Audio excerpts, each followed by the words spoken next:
આ શાયરી જે હું સંભળાવું છું તે ખાસ ખોજા ટેલિવિઝન માટે છે.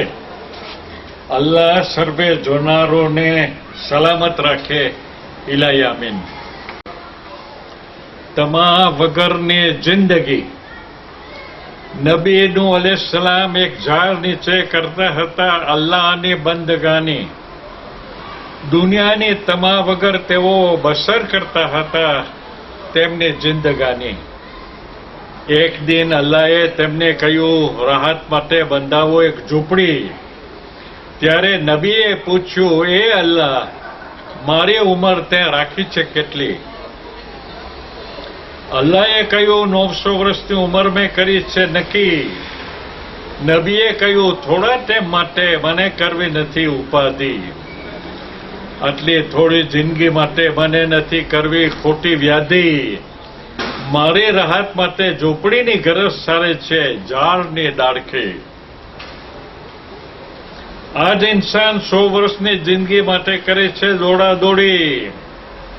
હલાલની રોજી મૂકી હરામની ભેગી કરી શા માટે બને છે પાપી? ગરીબો પાસેથી ગંજાવરનો નફત લઈ પોતાને લેખાવે છે સરાફી.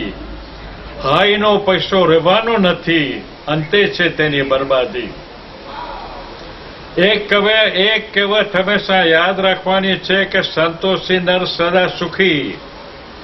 ઈમાનદારી સાથ આવવાની છે, બીજું બધું અહીં જવાનું છે મૂકી.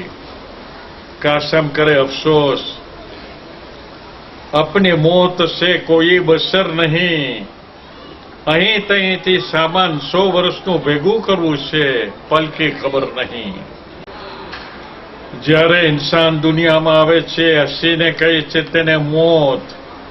2-4 દિવસનો તું મહેમાન છે એ ગાફિલ, તેરે ઉપર તું જરા સોચ. निकले जनाजा मेरा जब यार के गली से तो कलमा-ए शहादिन सबके दहन से निकले. क्या लाया था सिकंदर दुनिया से ले गया क्या? थे दोनों हाथ खाली बाहर कफन से निकला. क्या क्या गजब करते थोड़ी जिंदगानी में, हवाई किला बनाते एले इर्स पानी में. मगर अंजाम जो देखा तो वो ही ला उबाले थे. सिकंदर जब गया दुनिया से दोनों हाथ खाली थे.